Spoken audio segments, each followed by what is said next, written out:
बात बहुत पुरानी है। एक राजा था जिसकी 4 रानियां थी। राजा और चारों रानियों को यह दुख था कि उनकी कोई संतान नहीं थी। राजा इस विचार से अवसाद में डूबा रहता कि उत्तराधिकारी के अभाव में उसके बाद राज्य का भार कौन संभालेगा।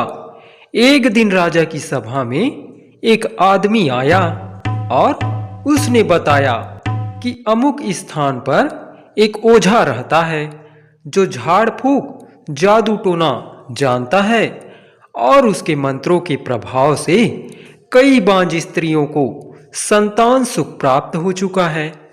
राजा को उस आदमी की बातों पर विश्वास तो नहीं हुआ, किंतु उसने सोचा कि उस ओझा से मिल लेने में कोई हानि भी तो नहीं है। यह विचार करके राजा अपने साथ कुछ सिपाहियों को लेकर ओझा से मिलने चल पड़ा।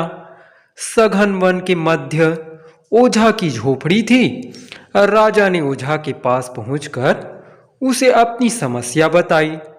राजन, आपकी चारों रानियां संतान उत्पन्न करने योग्य नहीं हैं, किंतु आपकी 5वीं रानी से आपको एक पुत्र की प्राप्ति होगी। वह पुत्र सूरवीर होगा और आपके राज्य के लिए एक योग्य शासक सिद्ध होगा। ओझा ने कहा, किंतु मेरी 5वीं रानी तो है ही नहीं। राजा ने कहा, आपको अभी लौटते समय वन में एक अनाथ बैगा युवती मिलेगी, आप उससे विवाह करिएगा। वही बैगा युवती आपकी रानी बनकर आपको उत्तराधिकारी प्रदान करेगी। ओझा ने कहा। राजा ने ओझा को प्रणाम किया और अपने महल की ओर लौट चला। रास्ते में उसे किसी युवती के रोने का स्वर सुनाई दिया। पता करो कि ये कौन रो रहा है। राजा ने अपने सिपाहियों को आदेश दिया। सिपाही ढूंढ खोज में लग गए। अंततः उन्हें एक युवती दिखाई दी जो एक पेड़ के नीचे बैठी रो रही थी। सिपाही उसे पकड़कर राजा के सामने ले आए। तुम कौन हो? यहां घने वन में क्यों रो रही हो? राजा ने उस युवती से पूछा। मैं एक अनाथ हूं। मैं अपने दूर के समधियों के साथ रहती थी, किंतु आज उन लोगों ने मुझे यहां वन में लाकर छोड़ दिया। अब मेरा इस दुनिया में अपना कहने वाला कोई नहीं है। इतना कहकर वह युवती पुनः रोने लगी। क्या तुम बैगा हो? राजा ने युवती से पूछा। जी हां, किंतु आपने ये कैसे जाना? युवती को आश्चर्य हुआ। तुम इतनी सुंदर हो। इतनी सुंदर तो कोई बैगा युवती ही हो सकती है। तुम घबराओ नहीं। यदि तुमको स्वीकार हो तो मैं तुमसे विवाह करके तुम्हें अपनी रानी बनाना चाहता हूं। राजा ने उस युवती से कहा। राजा समझ गया था कि ये वही युवती है जिसके बारे में ओझा ने बताया था। युवती को भला क्या आपत्ति होती? हर युवती रानी बनना चाहती है। उस युवती ने भी सहर्ष स्वीकृति दे दी। राजा युवती को लेकर अपने महल लौट आया। उसी दिन उसने बैगा युवती से विवाह कर लिया और उसे अपनी 5वीं रानी बना लिया। वह युवती बैगा रानी कहलाने लगी। बैगा रानी के आने से शेष चारों रानियों को अच्छा नहीं लगा। वे बैगा रानी से चिढ़ने लगी। जब रानियों को पता चला कि बैगा रानी गर्भवती है तो वे चिंतित हो उठी। उन्हें लगा कि यदि बैगा रानी ने संतान को जन्म दिया तो उन सब की अपेक्षा बैगा रानी का महत्व बढ़ जाएगा। जबकि राजा को बैगा रानी के गर्भवती होने का समाचार मिला तो वहां फूला नहीं समाया। उसे लगा कि ओझा का कथन अक्षरशः सत्य हो रहा है। उसे अब अपना उत्तराधिकारी मिल जाएगा। चारों रानियों ने तय किया कि बैगा रानी की संतान को जीवित ही नहीं रहने देंगी और इस बात की भनक राजा को भी नहीं लगने देंगी कि बैगा रानी ने संतान को जन्म दिया है। षड्यंत्र रचकर चारों रानियां बैगा रानी की देखभाल का नाटक करने लगी। संतान के जन्म का समय आया तो पहली रानी राजा के पास पहुंची। महाराज, अब वो शुभ घड़ी आ गई है जब इस राज्य को भावी राजा मिलेगा। ऐसे शुभ अवसर पर आपको महल से बाहर जाकर दीन दुखियों को दान दक्षिणा देनी चाहिए। पहली रानी ने कहा, तुम ठीक कहती हो। राजा को अपनी पहली रानी की बात उचित लगी। उसने अपने सेवकों को बुलाया और दान दक्षिणा देने महल से बाहर चला गया। चारों रानियां यही तो चाहती थी कि बैगा रानी जब संतान को जन्म दे उस समय राजा महल में ना रहे। राजा के जाने के बाद दूसरी रानी बैगा रानी के पास पहुंची। बहन, हम चाहती हैं कि तुम्हारी संतान को जन्म लेते समय कोई कष्ट ना हो, इसलिए तुम ऐसा करो कि धान के कोठे के छेद में अपना सिर डालकर बैठ जाओ। इससे तुम्हारी संतान स्वस्थ रहेगी। दूसरी रानी ने बैगा रानी से कहा। बैगा रानी थी भोली, और फिर भला कौन सी माँ ऐसी होगी जो अपनी संतान का भला ना चाहेगी।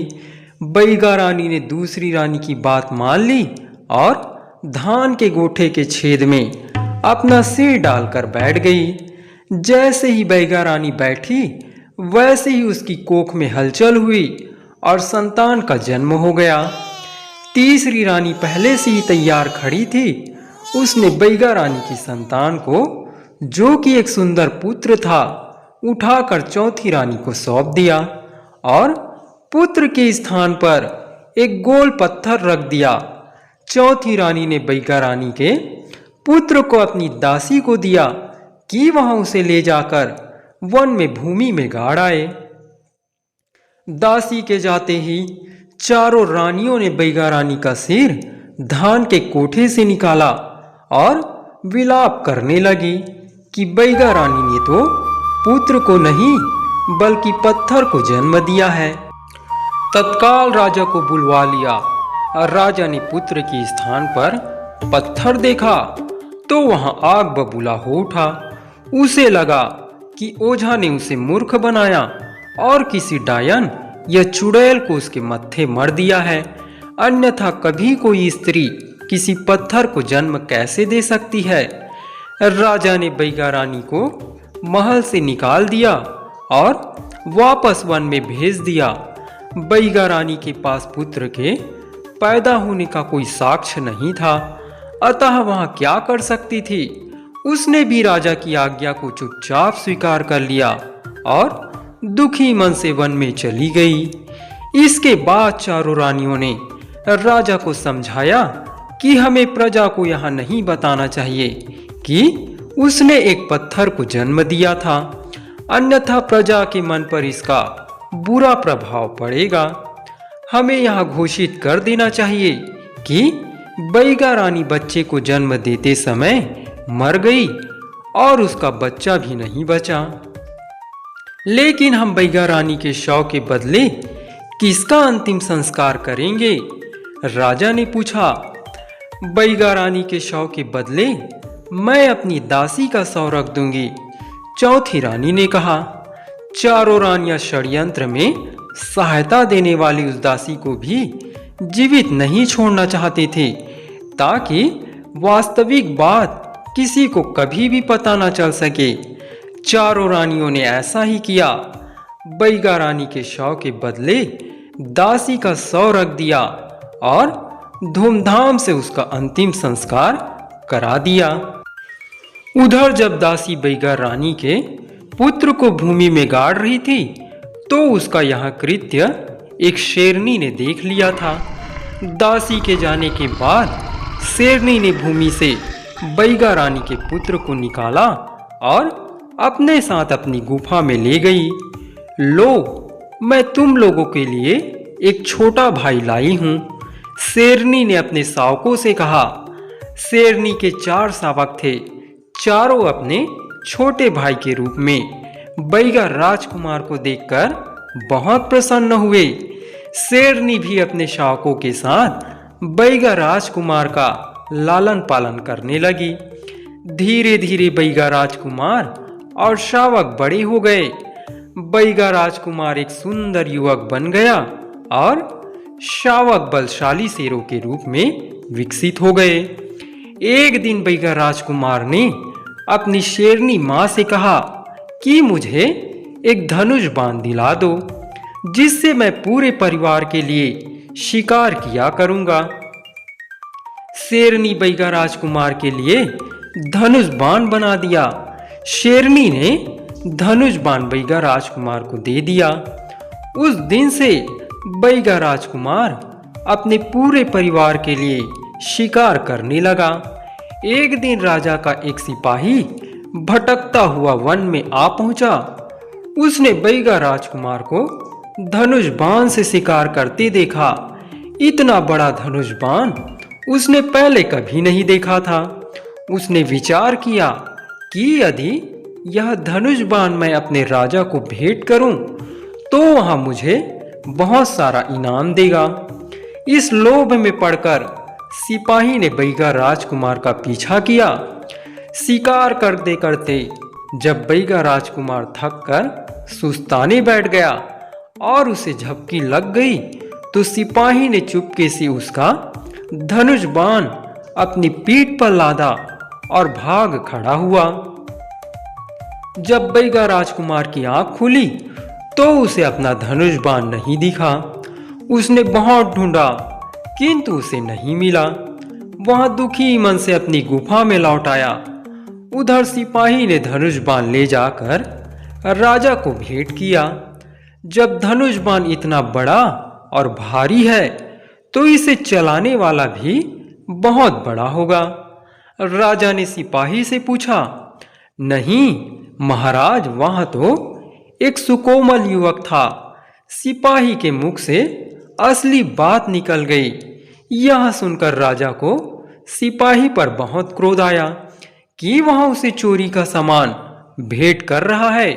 साथ ही उसे यह जिज्ञासा हुई कि वह युवक कौन है, देखने में कैसा है, जिसका यह धनुष बाण है। राजा ने विचार किया कि यह धनुष बाण उस युवक को वापस कर देना चाहिए और जब वह युवक इसे लेने आएगा तो उसे वे देख भी लेंगे। राजा ने ढिंढोरा पिटवा दिया कि एक धनुष बाण उसे मिला है, जिसका भी हो वह आकर उसे ले जाए, किंतु असली मालिक की पहचान के लिए उसे चला कर दिखाना होगा। यह समाचार पक्षियों के द्वारा शेरनी के पास पहुंचा। चारों शेरों ने भी सुना। वे अपने छोटे भाई का धनुष बाण वापस लाने को उद्यत हो उठे, किंतु शेरनी ने उन्हें समझाया कि उनका मनुष्यों के बीच जाना उचित नहीं है। बैगा राजकुमार को ही जाना होगा। इसके बाद बैगा राजकुमार राजा से मिलने अकेले चल पड़ा। राजा के महल के पास पहुंचकर उसे प्यास लगाई। बैगा राजकुमार महल के पास स्थित पोखर में पानी पीने को रुका। जिस समय वहां पानी पी रहा था उसी समय महल की अटारी से राजा की चारों रानियों ने झांक कर नीचे देखा। उन्हें बैगा राजकुमार दिखाई दे गया। चारों रानियों को बैगा राजकुमार की वेशभूषा बड़ी विचित्र लगी। वे बैगा राजकुमार का उपहास करने लगी। देखो देखो, हमारे महल के पास ये कैसा पशु आया है। एक रानी ने बैगा राजकुमार का मजाक उड़ाते हुए कहा, हाँ, मुझे तो यह पशु बड़ा विचित्र दिखाई पड़ता है। दूसरी रानी हाँ में हाँ मिलाती हुई बोली, इसे तो राजा से कहकर किसी पिंजरे में बंद करवा देना चाहिए। तीसरी रानी ने हंसते हुए कहा, नहीं नहीं, इसे तो वापस जंगल में भगा देना चाहिए। चौथी रानी खिलखिलाती हुई बोली।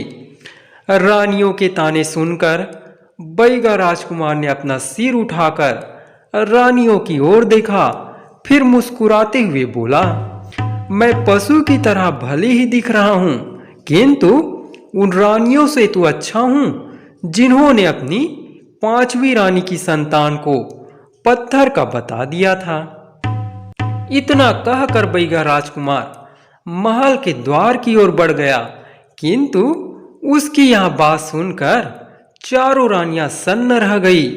हमने तो यह बात सबसे छिपाई थी, राजा जी ने भी किसी को नहीं बताया। हमने अपनी उस दासी को भी मरवा दिया था जो यह भेद जानती थी। फिर इस युवक को कैसे यह भेद मालूम है? पहली रानी चिंतित होकर बोली, हाँ, यह तो बड़े संकट का विषय है। हमें इस युवक की गतिविधियों पर ध्यान देना होगा। दूसरी रानी ने कहा। इसके बाद चारों रानियों ने अपनी विश्वस्त दासी को राजकुमार के पीछे लगा दिया। कुछ देर बाद दासी ने आकर रानियों को बताया कि वहां युवक धनुष बाण चलाने आया है। रानियों ने यह सुना तो उन्होंने योजना बनाई कि वहां युवक चाहे धनुष बाण चला पाए या ना चला पाए, किंतु इस परीक्षा के बाद उसे मरवा देना होगा ताकि रानियों का भेद वहां किसी और को ना बता सके। बैगा राजकुमार को मरवाने के लिए रानियों ने 2 सिपाही उस स्थान पर भेज दिए जहां बैगा राजकुमार को धनुष बाण की परीक्षा देनी थी। उन्हें निर्देश दे दिया कि जैसे ही बैगा राजकुमार बाण चलाकर धनुष नीचे टिकाए, वैसे ही वे दोनों उसे मार डाले। रानियां बैगा राजकुमार को अपने सामने मरता हुआ देखने के उद्देश्य से परीक्षा स्थल पर जा पहुंचे। युवक, धनुष पर बाण चढ़ाकर चलाओ। यदि तुम ऐसा कर सके तो हमें विश्वास हो जाएगा कि यह धनुष बाण तुम्हारा है। हम तुम्हें तुम्हारा धनुष बाण ही नहीं देंगे, अपितु ढेर सारा इनाम भी देंगे।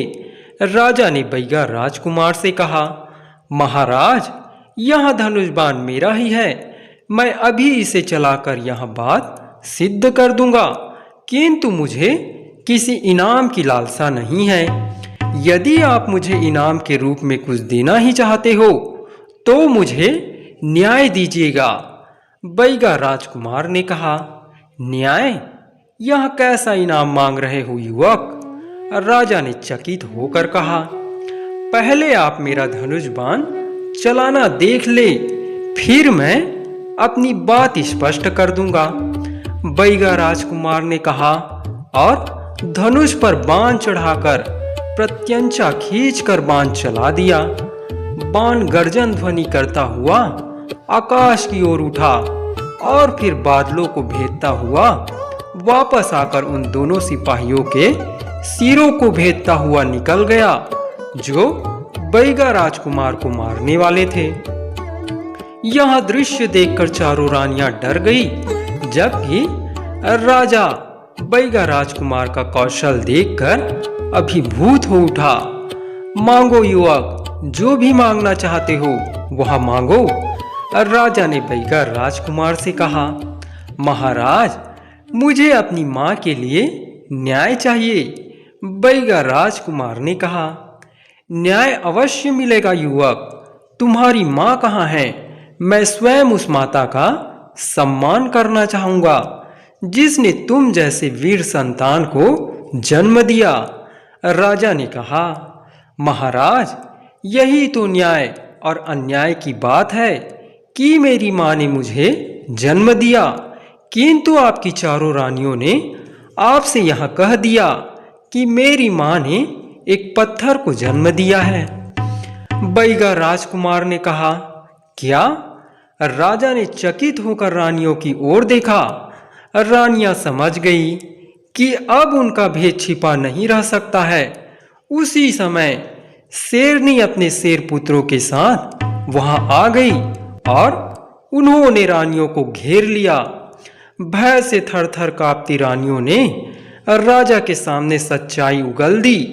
राजा ने अपनी चारों रानियों की करतूत के बारे में सुना तो वह अवाक रह गया। इन चारों रानियों के सिर मुंडाकर इन्हें हमारे राज्य से बाहर निकाल दो। राजा ने सिपाहियों को आदेश दिया। सिपाहियों ने रानियों को बंदी बना लिया और उनके सिर मुड़कर उन्हें राज्य से बाहर कर आए।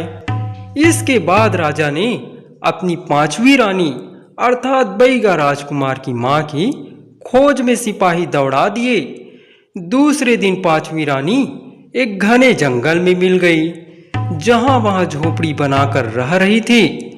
पुत्र, मैंने अपनी रानियों के बहकावे में आकर तुम्हारी मां के साथ घोर अन्याय किया, अतः एक अन्यायी राजा को राजा बने रहने का कोई अधिकार नहीं है।